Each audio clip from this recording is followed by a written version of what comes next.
Did you miss the entire middle part of what I said there?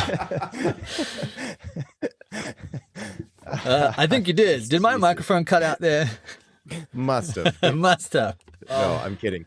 Hey, well, no, I think it's so important to have somebody like Filoni at the top, and I want to feel like we've been shitting on Star Wars, because certainly haven't been. I guess we haven't really been. We've just been giving our opinions on your questions, Shao, which, by the way, great fucking questions.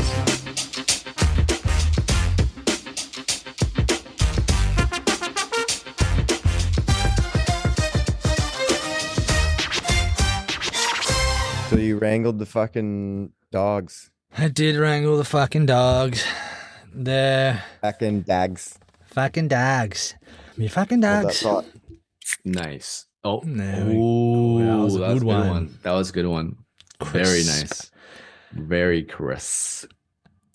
Because it's coming into spring, sorry, just to answer your question in full, Justin, we're getting a lot more bears out, coyotes, all the animals are coming around. So the pit bull is a natural born like perimeter protector. So she just goes out and she runs and I'm out. No, shut up. No. No what? You can't tell me a pit bull is a natural born perimeter. They're fucking mixed to be fucking like attack guard dogs. Exactly. There's nothing natural. There's nothing natural about a pit bull. Well, she's a pit bull. Well, they don't know what the breed. Hand down, Hayden. Hand down.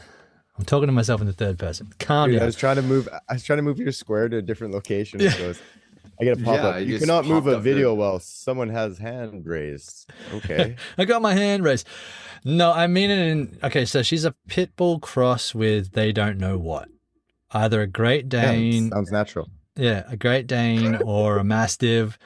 But this is what I mean by natural. We moved from, well, she's moved a bunch of times with her owner all over the shop.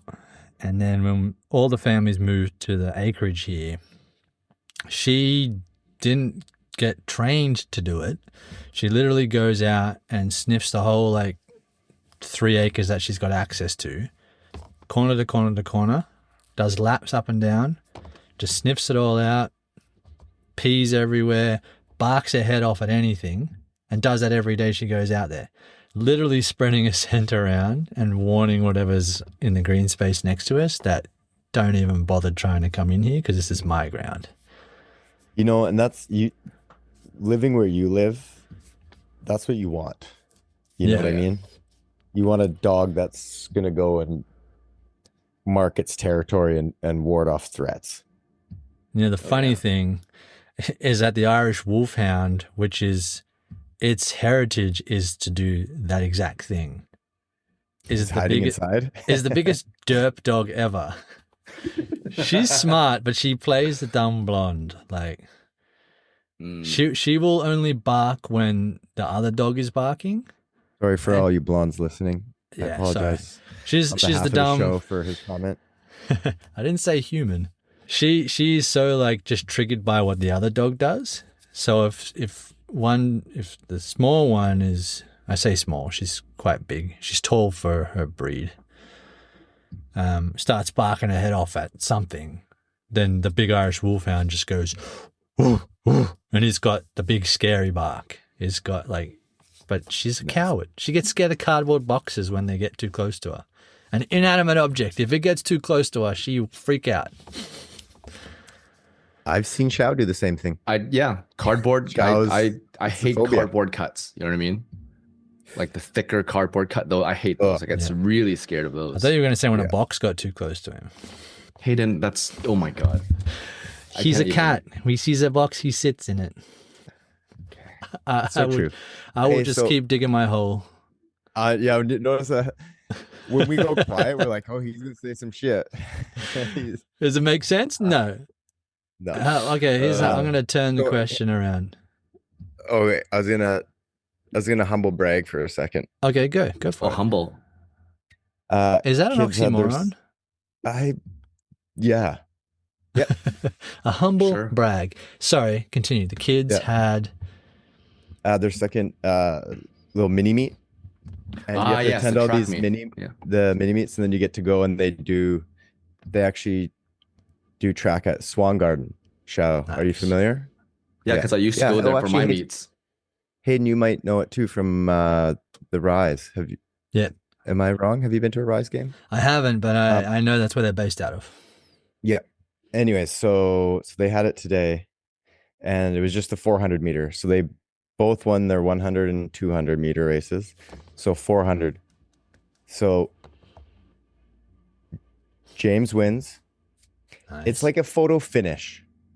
And I'm incredibly biased because I'm his father, but I think he was just like a little bit ahead. Just like, I think if they're, you know what I mean? Yeah, yeah.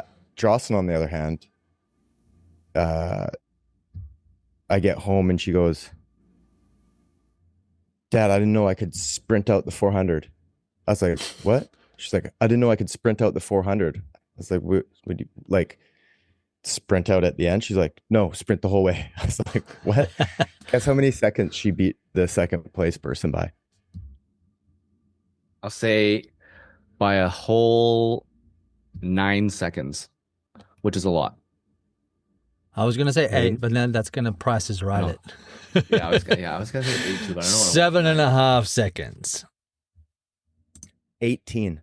Holy! Jesus. How many legs is that? Is that like 40 meters? I don't know, dude. It's just like Kate was like trying to keep up with her with the camera, and it's just, and I'm because I wasn't able to make it because I started later today because I had a late hockey game I wanted to play. It was against some old teammates of mine, so a buddy and I switched starting times. Anyways, so I missed it. So she sends the video though, and I see it, and she takes off and she's going and she gets the lead. But then it's like, because she's kind of where at the finish line, so they go all the way around. So you kind of lose it for a bit, but then you just see somebody like way ahead of everybody else and like still just giving it. And then she comes around the corner and she's just running for so long, and there's just still, you just don't even see anybody yet. It was so funny. She's just fucking going, man. I was like, so are you gonna do the 400 at the actual, like the Swan Garden? But I think what they do is, because they do these and then they do in the mornings on Tuesday and Thursdays, they practice all the events.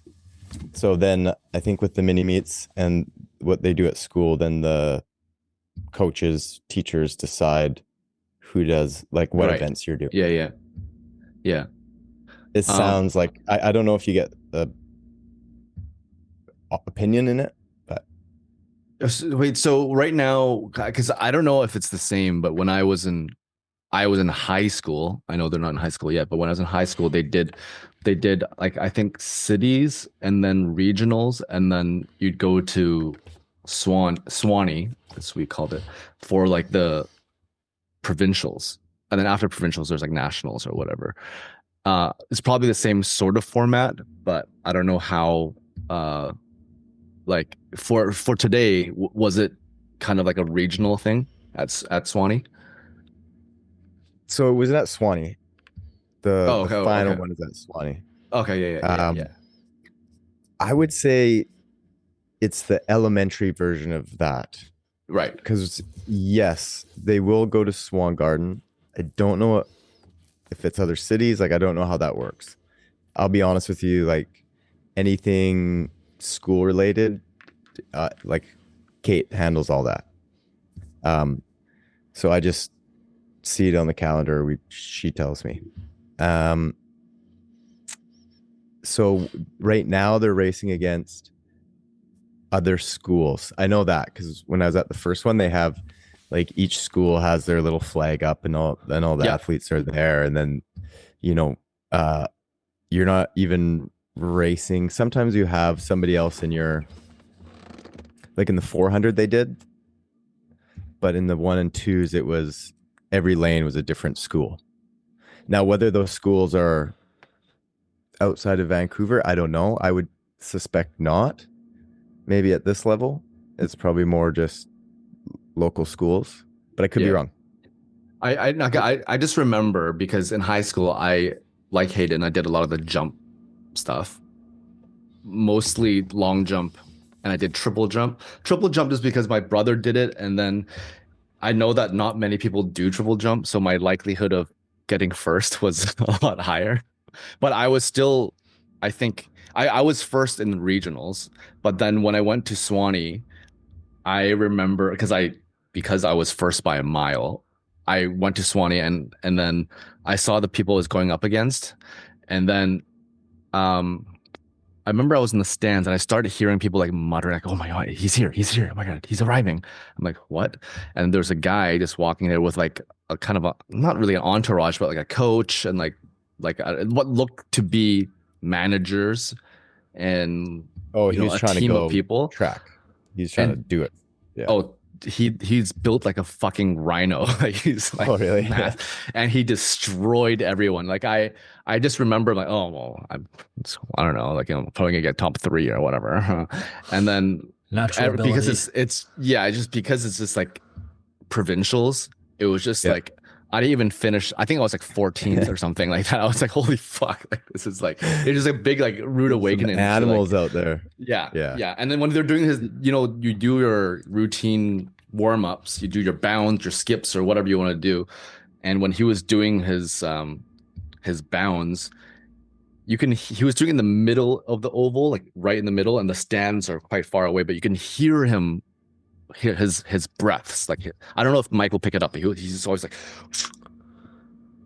like it was just like sharp, like I don't know. It was just really intimidating, Exhale. and I was like, "Oh fuck!" Like, okay, Like when you're warming up boxing and you do the yeah, exactly, yeah. And he had like a full deck, like spandex / whatever. It just looked like an Olympic athlete, and I was wearing like loose t-shirt and like like basketball shorts and like. I'm taking this seriously.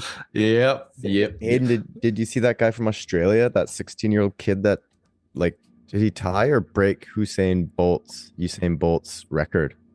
In the Yeah, 200 meter? he's under 20 record or whatever. dumb. He's crushing all of them. Yeah, he's insane. Gat or whatever his name is. He's a machine. He's like, what, Dude. 17, 18? He was 16. 16, yeah. And he's smashing all of these records by like but they a were long way. But they were, to be fair, they were like Usain Bolt's records when he was that age. I don't think like he's not beating, his adult ones. like no. his actual world records, right? He's beating it for that age. But yeah, the kid, it's like with that, I'm excited to see him in the Olympics, and He's he the won't be at the next only one. he's the only Australian sprinter to ever crack 10 seconds in the 100 meters, which tells you either he's very, very fast or we haven't had very fast sprinters before then. Like, I mean, a sub 10 is ridiculous anyway, but at that age is even more ridiculous. Justin's like, I'm one of those guys that I didn't have a trainer. I just was like naturally good. Yeah.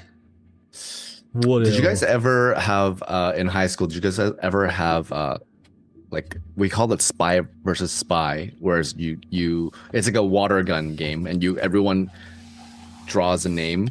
Like if I draw Justin and Justin draws Hayden has me or whatever, you have like I can't remember how long it is. You have like 2 weeks or like a month or whatever to kill your target. And once you kill your target, then you get that person's target, and then it's like the last person standing. But you use obviously like a water gun or whatever, right? Did you guys ever play that? Or have something like that? No. I mean, I know of the Spy vs. Spy, but only from the old comic books or whatever it was. Yeah.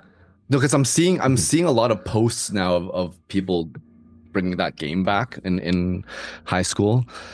And yeah, it was just so fun. It's reminded because the weather has been so nice lately that I always love seeing how the evolution of water guns has gotten to. You know what I mean? Like Nerf guns or water guns. Yeah. Like there's ones now that like it's like a Gatling gun and it just spins in circles. You shoot fucking water lasers. Yeah, at people. I'm like, I've holy seen fuck. those. They're like, and there's like a little burst of light with each one, and I'm just like, Yeah. what And happened to they the make, Super like, Soaker pump action that trizzled out after like 5 meters? Super, yeah. Oh man, that's low hanging fruit. I'm not going to touch that one. Um,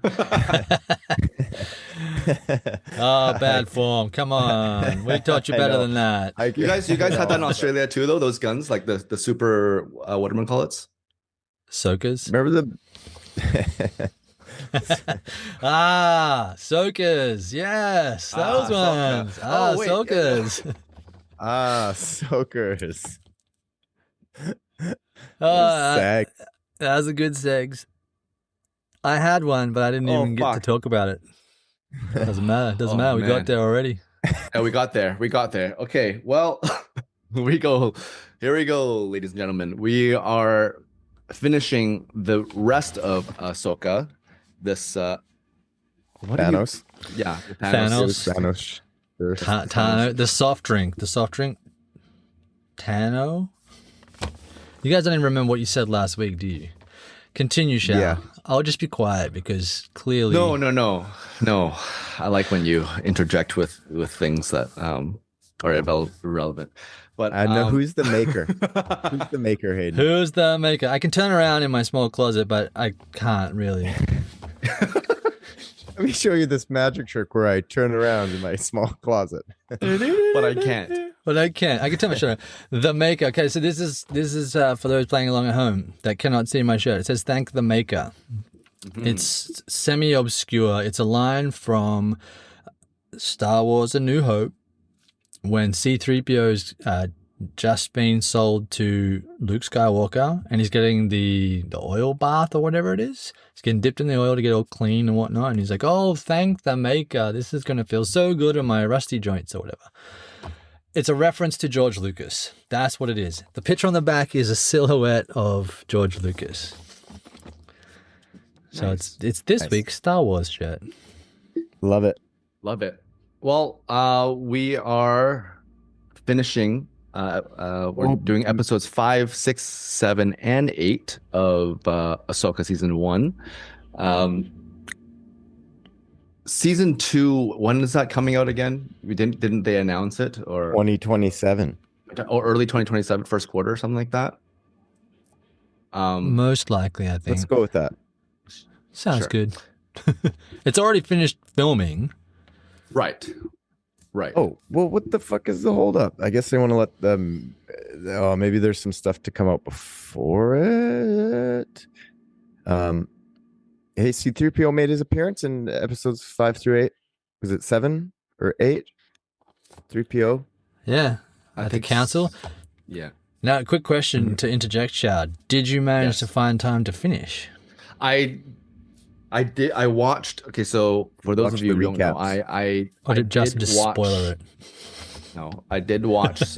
I didn't watch the last episode in full, but I did watch a condensed version. But I did as I was watching this, I did have questions because we did, obviously, for you who don't know, that we did watch Maul before this, and I was really jacked up on the whole Star Wars universe. And I also know that Ahsoka is one of the, do you even call it a spin-off show? Just one of the Star Wars shows that is highly talked about in a positive light. There are some that's not so great. And with the release of the most recent Mandalorian and Grogu movie, that kind of apparently it kind of tanked a little bit, or tanked in their standards. It kind of made me think about why and what makes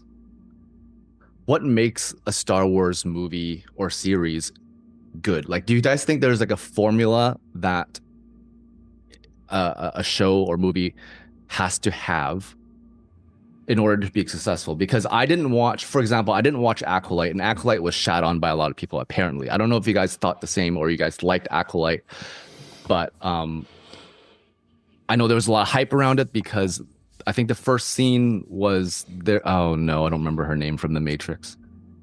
The woman, Trinity. Carrie Ann Fisher? Carrie Fisher. Carrie Ann. Yeah.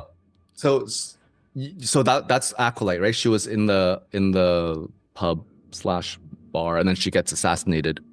Oh, right off the bat. spoiler! I haven't even seen it, so I don't know. Oh, sorry. That's matter. Well, it's like this is the first scene. First scene. She's obviously Anyways. a non. I haven't watched it.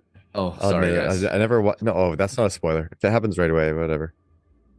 So yeah, I think there was a lot of hype to that at first because she's coming back, and I remember seeing what, like she's in it for like 2 minutes or whatever. But anyways, Like back to Happy my Gilmore question is 2? like, say again. Like Happy Gilmore 2 and Yeah. Oh yeah, with Julie. But so what do you guys think? I mean, if you guys compare movies, obviously you guys know that there's better ones and not so good ones. What makes it good or what makes it bad for you guys? I have something, Hayden. Do you have something? I do, but you go. Mine, that's probably. No, you go. I always go. Okay. Mine's a cheat, but it's cheat? how I feel. So you'll understand when I say it. By the time this episode comes out, the first weekend of Mando versus Grogu will have happened. And I think that'll be a tell on whether reviewers can go stick it or they were correct. Because I think it's unfairly being reviewed by people that aren't the intended audience. And I mentioned this in the chat with you guys that I think a lot of people,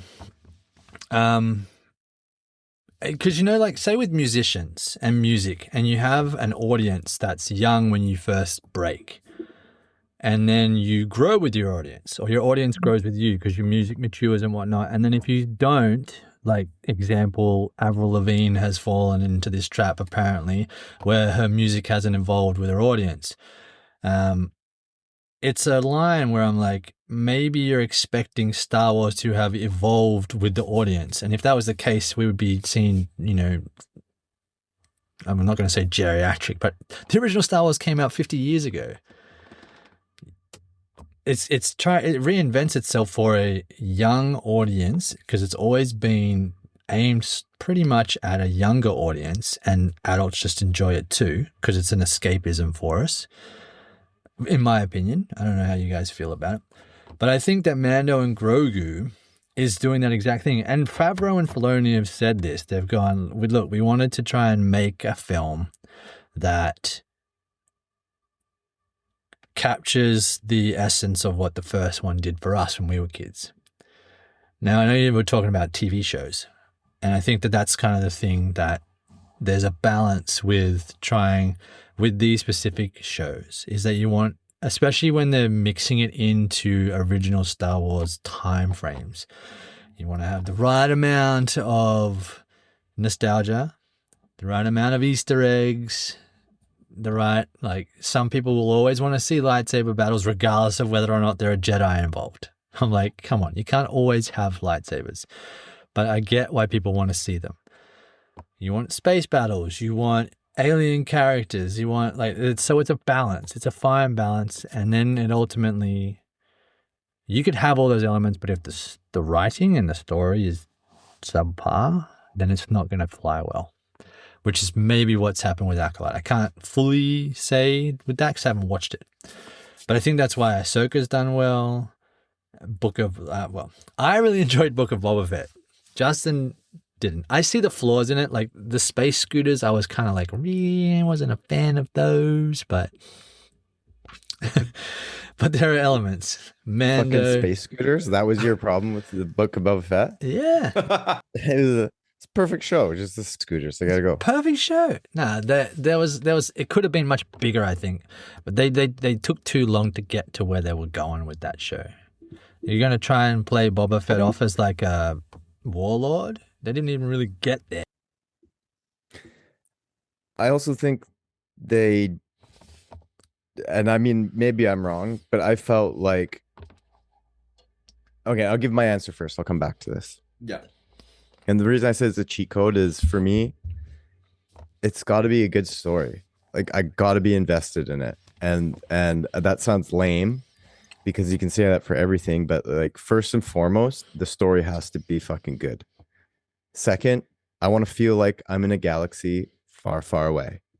What that looks like, I mean, obviously you have to have all the elements of Star Wars, like the Force, the Jedi, the dark side, the Sith, like all that stuff you need to have. And so, but for me, it's a story. And I think that's why I had such issue with Book of Boba Fett is like I just thought it was like they were trying to capture lightning in a bottle with Mandalorian, and they reintroduced Boba Fett, and they're like, let's make a fucking Boba Fett spin-off show. Like Robert Rodriguez he did this awesome pitch to direct, the episode of Mandalorian where Boba Fett comes back, and it was fucking great.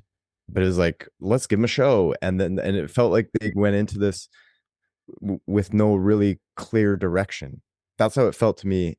Like when I look back at it, watching it, I was just like, and Mando and Grogu honestly was falling a little bit into this, but it had enough other elements for me that I didn't let it bother me too much. And it can work in a film because you don't repeat yourself too much. But in a TV show, it's like it just felt like it was a quest. Okay. Oh, to get here, we got to get the map. Oh, to get the map, we got to go to this place, go to that place. Well, before we can get to that place, we have to get the certain type of ship. Well, before we get that certain type of ship, we actually have to do a favor for the person who has that ship. And when we're doing the favor for the person, actually it was just like quest after quest. And then it was like, it sounds like a game. It sounds like a video game where you have to go through like quest, that kind of thing. Exactly. And that's where Andor differs, right? Andor is more on the drama sort of political side of it, where it's not so much, hey, I'm a Mandalorian going on these different quests across the galaxy to solve this thing or whatever. It's more like the internal workings of, hey, guess what? Well, it's like real life, look at this war in Iran right now, right? You have people, or Russia, Ukraine. You have the actual soldiers who are going out there and doing the missions and doing the jobs and fighting and dying, and then you have the people that are in parliament and negotiating and talking and scheming, and you know what I mean? So like Andor was more that side, whereas I felt Book of Boba Fett was, because I felt like I was watching The Mandalorian, but it was called The Book of Boba Fett, and it had the main character looked different. It wasn't different enough for me. It's like I know this story. This is Mando, and Mando and Grogu are way fucking cooler than you doing this. Right. So that was my issue. So I don't know Acolyte. I can't speak of it. I haven't watched it. Maybe I will, but I know it kind of got shat on. But yeah, for me, I gotta have the story, man. Yeah. So both of you, yeah, I mean, a story of course is a very important thing for all shows and movies. But based on what Hayden said before, like do you guys feel like Star Wars as a franchise, let's just stick with movies for now, I guess, but for a movie, it's like you have to have certain things, right? Like you have to have certain things that are sprinkled in. I think everyone would expect to see lightsabers and like an epic lightsaber battle at some point in a Star Wars movie. And I think Star Wars movies in general, there's a lot of character, like there's humor in it, right? It's not always like, serious stuff or whatever. So it's just like sprinkle in a little action sequence, sprinkle in like humor, sprinkle in crazy characters. But are there things that because I'm just very curious about the 9 movies, and the last three didn't work. Was it only for you guys because that there was no story, or like it was a bad story? I think, yeah, I think some of the lightsaber fights weren't great. I wasn't sold on the story. As much as I loved, like when I first watched The Force Awakens, I was just so excited for Star Wars to be back. I was so pumped. I went to it in theaters. I felt good when I left. And I was interested to see more of where they were going. But at the same time, I realized that it was kind of the same as A New Hope. Just in A New Hope, they destroyed the Death Star, and this one they destroyed the planet killer, or what, it wasn't the Death Star, it was a planet that did the same thing the Death Star did. So I understood some similarities, and I don't know if they were trying to do that for nostalgic reasons or what. but yeah, I didn't, I don't know, maybe I wasn't as attached to the characters. Like some of the characters I liked. Mhm. I wouldn't even say, like, I'm not gonna sit here and say they were trash. I'm not one of those people. It's my least favorite trilogy of all the trilogies. It is not one that I've ever rewatched outside of The Force Awakens. I've rewatched The Force Awakens a couple times, Mhm. but I've rewatched, well, that's not true. Last May, James and I did all the Star Wars movies. But like I've rewatched the first two trilogies multiple times. Mm. So for me, it was like it was okay, but it just didn't have the rewatch values of the other. Like the first three were so good, like the story of Luke and Vader, and like you don't even know what Jedis are at this point or what Siths are, right? It's like it's so cool, it's so new, it's all these unique characters and the puppetry, and it was just so different and it was so well done. And then of course the second trilogy, which a lot of people shat on, I actually really liked the second trilogy, was like, oh God, now we're gonna learn about, you know, Anakin Skywalker, like Darth Vader, who he is, a young Obi-Wan Kenobi. You know, so it had a good, like, it had the foundation of the first trilogy that I'm already bought into, like these characters and this story, and then it was just told from a different time in that. And when they jumped forward, I don't know. I think I mentioned this in the last one. They didn't do it in a way that I felt after, like, oh, I'm glad I found out this part of the story. For me, like that chapter is kind of closed. Yeah, I agree predominantly with Justin. I don't think I've ever rewatched the whole sequel trilogy again, as much as I would want to, because I will make a disclaimer. I think that Star Wars fans, in inverted commas, can be some of the most toxic out there. They either people love everything, and the more content that's out there, the better, or they're gatekeepers of what they think it should be.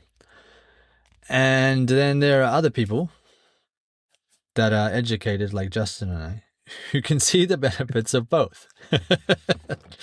So the new trilogy, like you said, Force Awakens did a good job, I think, of reintroducing a new generation to what made the original good. And obviously, parents and grandparents around to have remembered the original, so that's why they threw in the nostalgia. It did a good job, I think, of setting up a bunch of plot trails for future films to follow. The thing that I think fell flat on its face was they clearly didn't have a writer's room that followed any of those plot threads in future films. So you get the second film, Rian Johnson just did whatever the fuck he wanted to do. They didn't follow any of these little things that were set up, like Rey finding the lightsaber in the basement of that building. Yeah. They didn't follow that up. There's all these things that they didn't follow up that clearly had J.J. Abrams and whoever helped write the first one was like, hey, if you keep following these, we can figure out who Rey is properly, instead of trying to shoehorn in that she's a Palpatine in the third film just randomly. It's like, figure out who Snoke was. He was a nice, cool, bad dude. Turns out he's just a failed clone as well. Like, everything was just a clone. Everyone's an offshoot of the Emperor. We didn't do anything new. I'm like, yeah. And then Bad story. Yeah. If you listen to any of these guys that do the animation stuff, like Sam Witwer, the voice of Maul, or even Freddie Prinze Jr., you wouldn't think he was a Star Wars nerd, but he played the voice of Kanan in Rebels.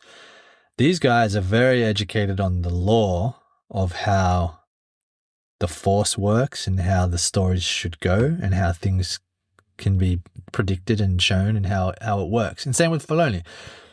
So I don't know why they didn't follow this. There's obviously people out there that have got enough knowledge of how the inner workings of the galaxy far, far away work.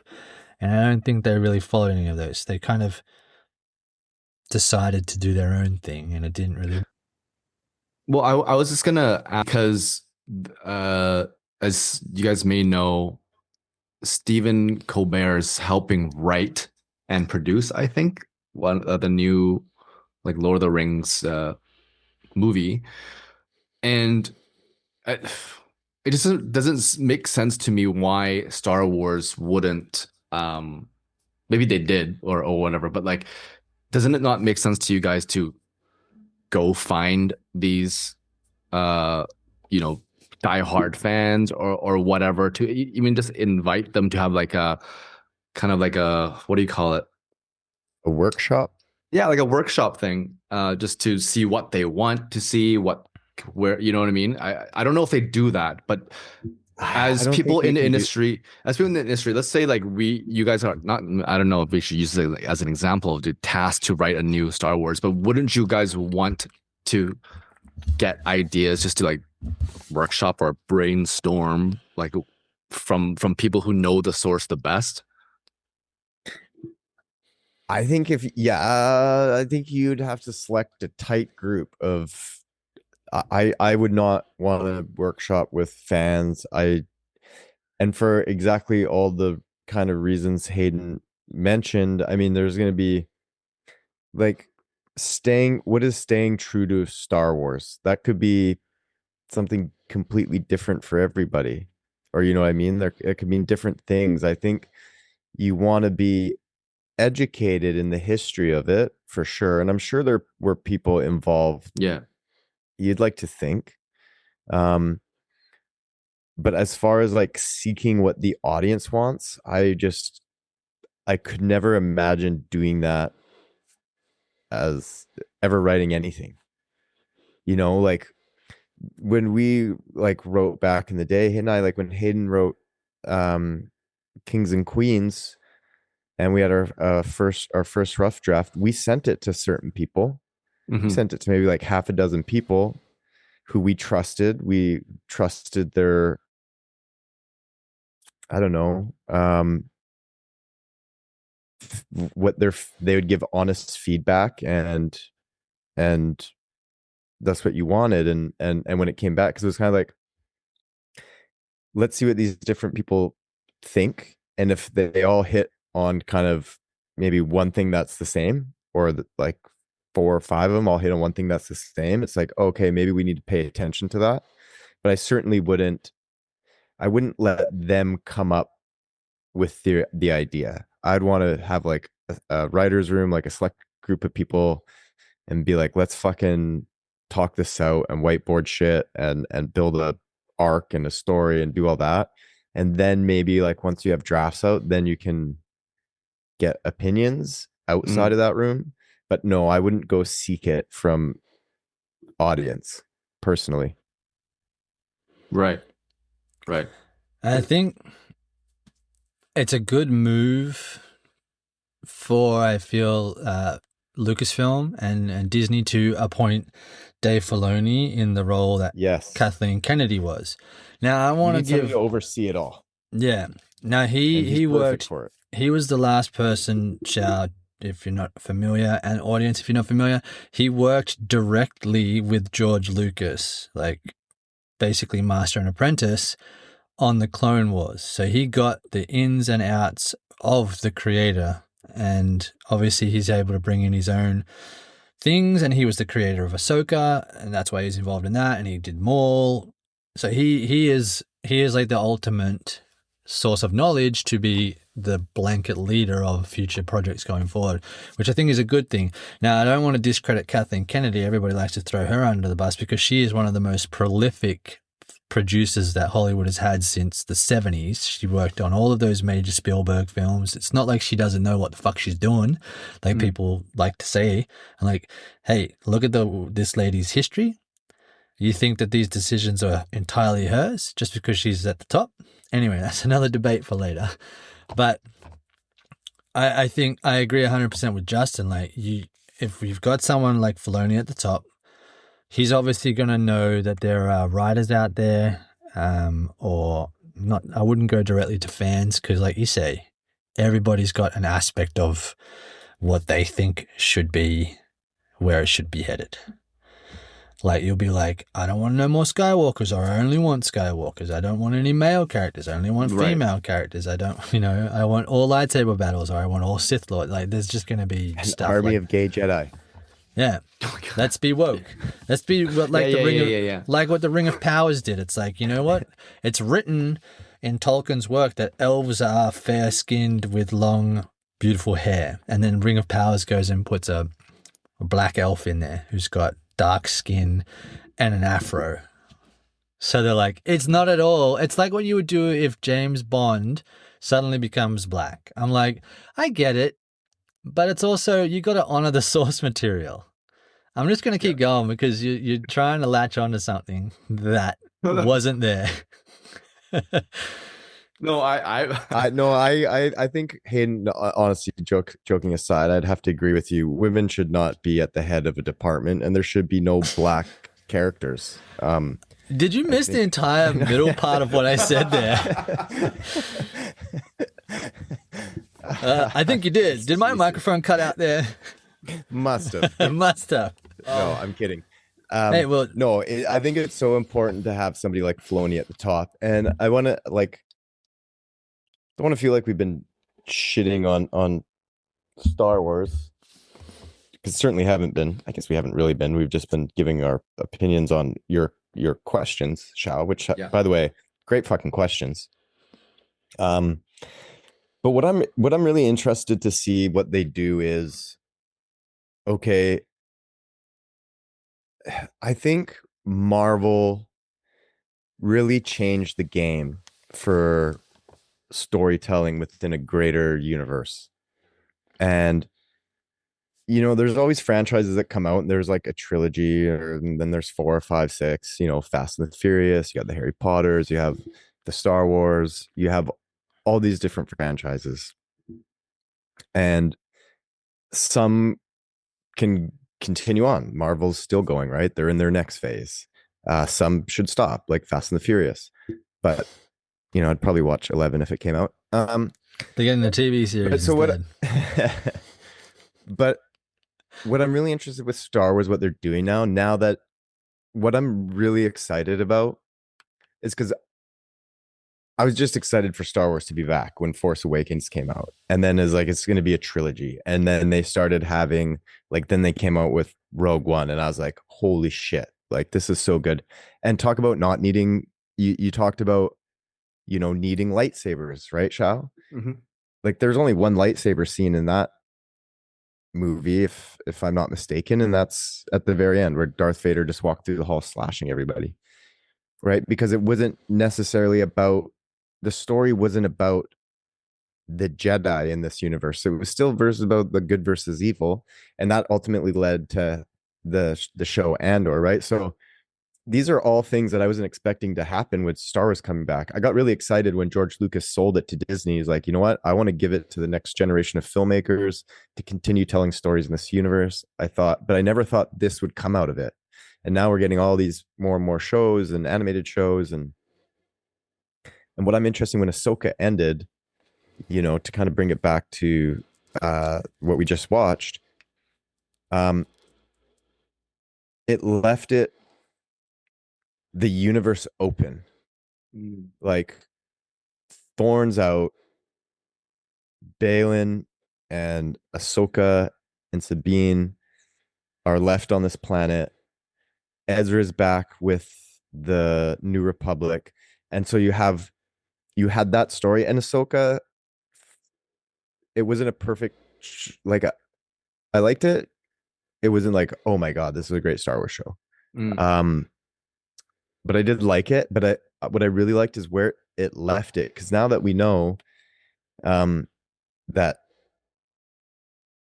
it's kind of going down the path of this sort of Marvel theme of individual movies, but also ones where they come together and crossover stuff, and this, like I said, this bigger universe. They really kind of left it open. And now with the Grogu and Mandalorian movie coming out, Like I'm wondering, are there going to be appearances from them? Is it going to be alluded to? Like what? So as these new shows and movies come out, where in the universe do they fit in now? Right. So it's like kind of more things to watch for. Um, like I wonder if the Ryan Gosling one's going to play anyway with this. Like I wonder if, there's going to be like a fucking Star Wars Avengers where there's a movie and they all get together, like they're all having their shows, and then you know what I mean. Like I don't know, but I think having somebody like Filoni at the top to kind of guide it, has me excited because I have trust in him. Right. And yeah, thank you for bringing it back to Ahsoka because I mean, yeah, this episode and last episode is mainly about Ahsoka because we just watched that. But if I were to condense everything in just like a paragraph, the story, because we're talking about the story and the writing of what makes Star Wars so successful. I mean, this story, it's not overly complicated, right? You have Ahsoka's mission. You have Sabine's mission to go find Ezra. You have all these little things, but then so pretty much it's like they have to go find the map. They have to open the map. They have to go find this place, and then there's some obstacles here and there, and they find it. They kind of fail. Thrawn is now gone somewhere. I'm not sure. Maybe I missed where he went to, but he's gone, and they kind of missed, that ship. And yeah, so Ahsoka, Sabine, and Hu Yang, still love that name.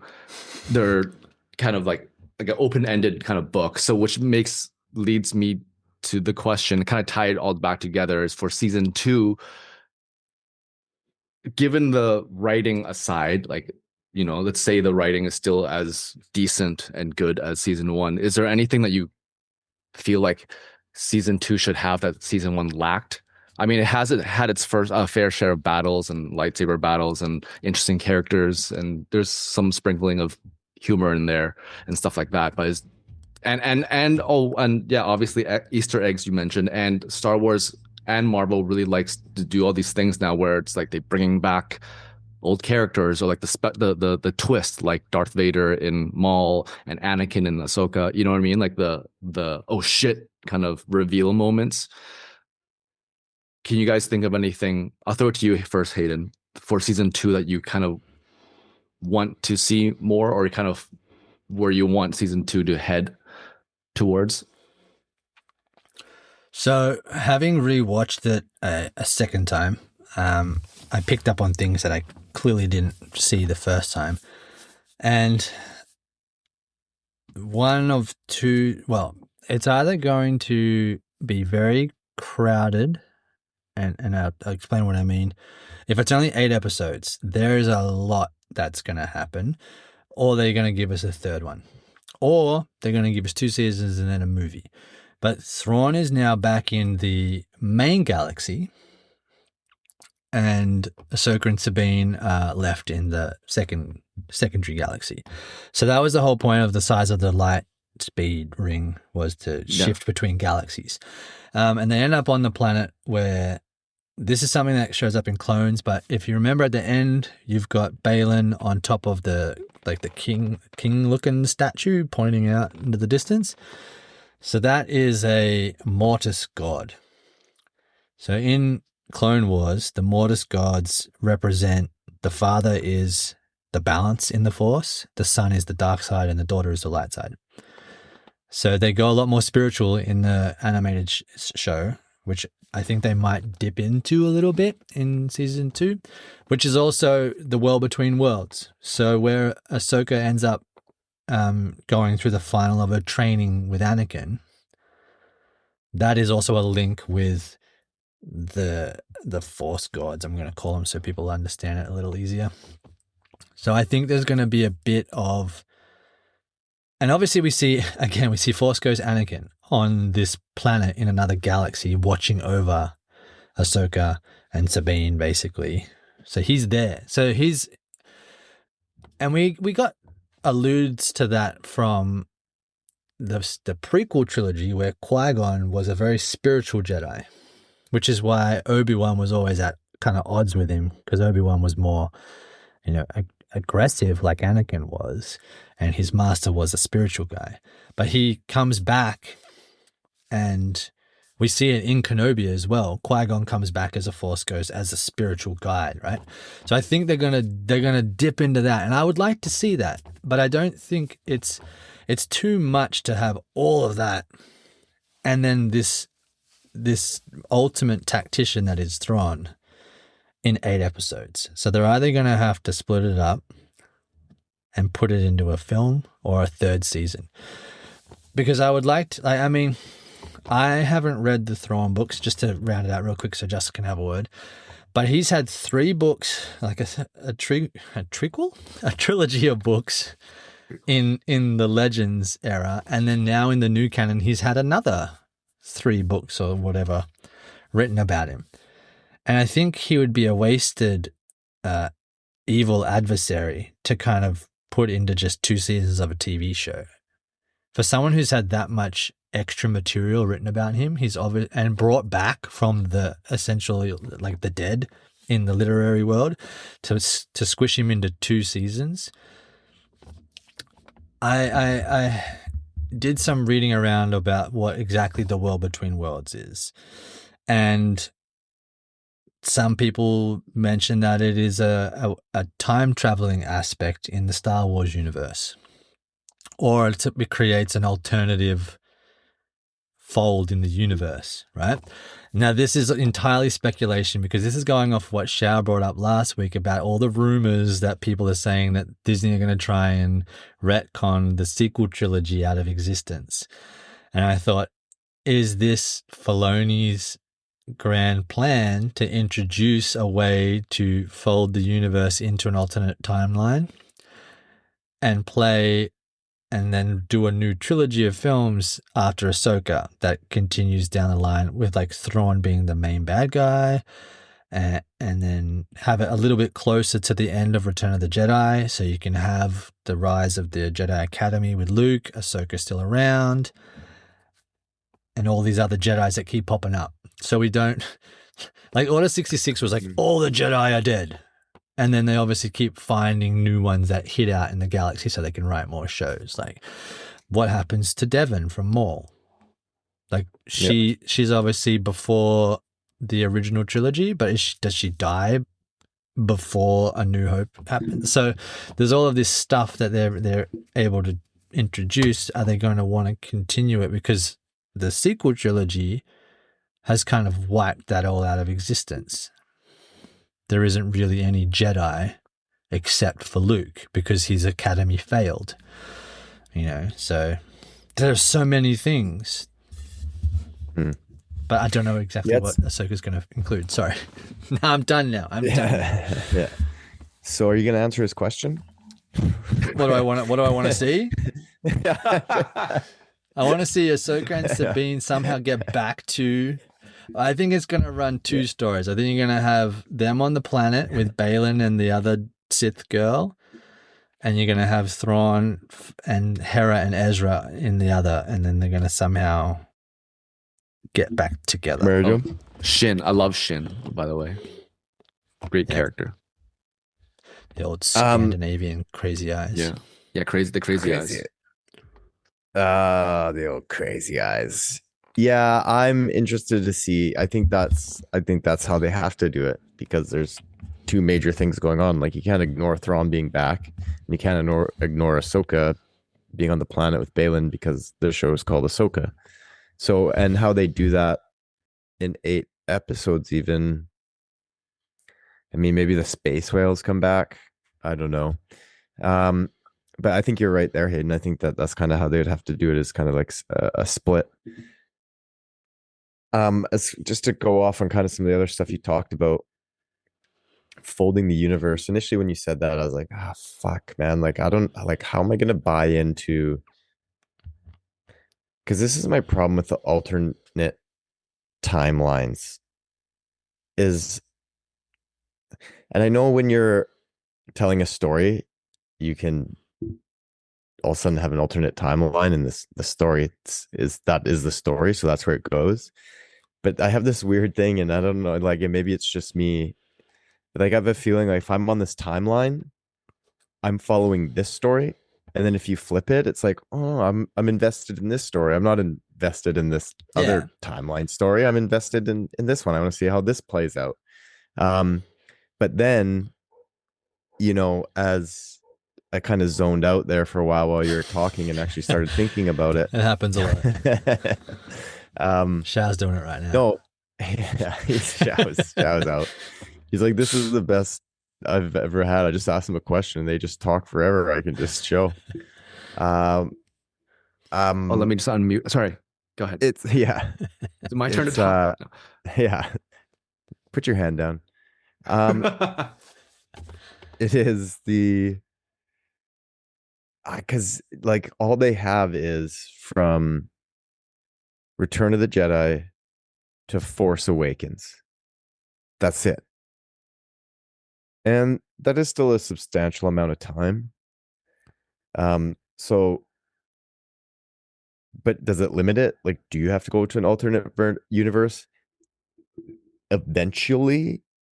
That's what I kind of want to know, because there is a lot of time where you can play in between there, where you can still tell all these stories and get a lot done. But ultimately, if you don't shift the timeline, you end up at The Force Awakens. So do you just all of a sudden skip that trilogy? Like, I don't know what the grand plan is. Because would that be weird if all of a sudden you lead up to it and then the next stuff is like, okay, this takes place after Return of Skywalker, Rise of Skywalker. Is that the final one? Yeah. But then if you do you, how could you just ignore those characters? Or are they going to be back in it? So it's almost like if you need to avoid that and you don't want to bring those back, then you have to shift the timeline. But I don't know how much I like that. I mean, you could always jump past the Rise of Skywalker, and not ever see those characters again. Like, maybe it picks up with some characters they introduced in the new shows or the new movies they're doing that were introduced to them, and then they can be reintroduced after. Like, I don't know, maybe this Ryan Gosling one, I know nothing about it, admittedly, and so I may sound like an idiot here, but for example, they could have set this out and it takes place immediately after the Rise of Skywalker in a different part of the universe, but still with the dealings of the aftermath of that, if you know what I mean. So I think there's a way you could pull it off, but I feel like you would have to kind of be introduced into these characters and you would have to build it all up, all this stuff with Thrawn, because it could be Thrawn before zombie Palpatine. We got introduced to zombies in Ahsoka. That was fun. So I think you could build it all up, and then it like picks up after, almost like it kind of ends off going into what that might be. Not obviously immediately, but and then picks up after. And that way you don't erase them. Because I don't know, there's just that weird thing about switching timelines that and I'm sure I'd get over it if they do a good job of it, but that's just how I feel. Well, I guess we're going to see with the new Robert Downey Jr. coming back into the Avengers, how you feel about mixed timelines, because that's exactly what that is. But I know, but they've been setting up the alternate universes and timelines for like 10 years. And so, yeah, right. And so I don't know. It's a part of it. It's a part of Marvel, right? Like before the, films and TV. Whereas the Star Wars one would just feel like a cop out. So and it's like, now we have mixed time. Now we have timelines in this too. Like, let Marvel do that. Yeah. Do your own shit. So I have a very quick bold prediction, but it's like a years in the making bold prediction. Let's fucking go for it, man. So when we come back to this, when we're multimillionaires, tag it, clip it. Clip it. Yeah, clip it. So clip it. I read somewhere, I think it was to do with Legends, after the fall of the Empire, not everybody, surrenders to the New Republic. So you end up with fractions of stormtroopers and generals becoming mercenaries, basically, all around the galaxy, creating their own mini armies. That would be cool to see because you've got, say, Moff Gideon from Mando. The Empire's already fallen, yet he still has stormtroopers and death troopers at his aid. He's working to get the Mandalore, like the Darksaber, and be the ruler of Mandalore. You've got Thrawn, who has his own set of zombie troopers. So you're starting to see that there are still fractions that exist.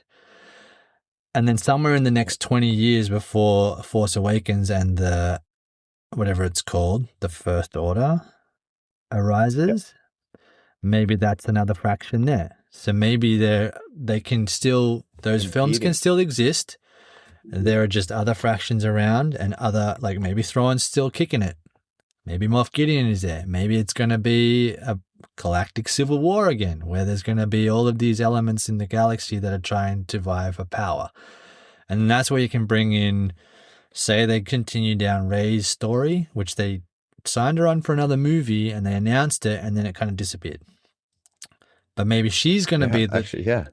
Yeah, maybe she's going to finally do what Luke couldn't do, which in itself is a sore subject, and create the new Jedi Order to balance the universe against all of these other fractions.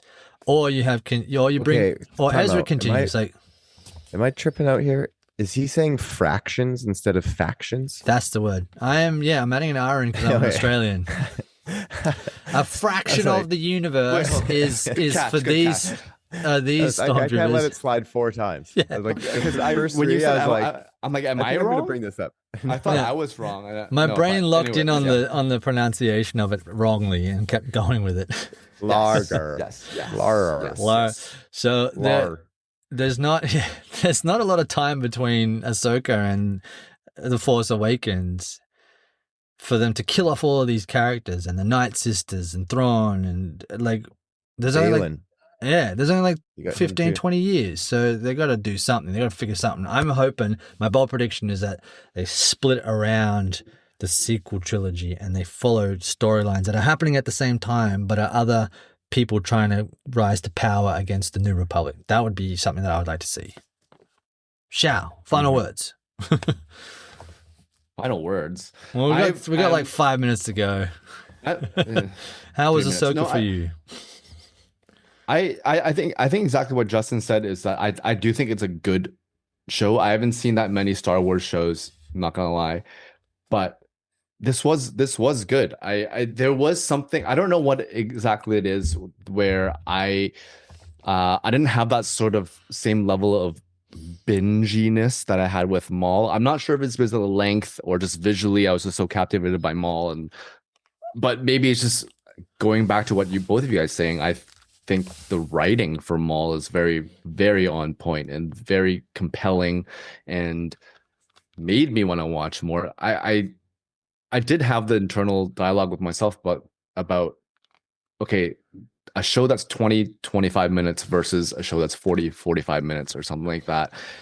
Does that make a big difference for me personally to be more invested in something? Does that mean that they have to compress things more, or you know what I mean? It's an interesting thing for me just because, is it just also due to the fact that my attention span has gone to shit now, that I only can appreciate, but it doesn't make sense because I can watch like 5, 6, 7, 8 episodes of Maul in one go. So that's like 4 hours of my life. You know what I mean? So at the end of the day, for me, Ahsoka was a fun watch, but there was something for me that was lacking that made me not want to like binge it as I usually do. I can't really pinpoint what it is. You know what? I would really like to respond to that, Shaw, but I can't.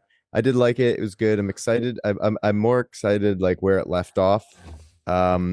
Just with like where it's going to go in the reintroduction of some new characters and storylines.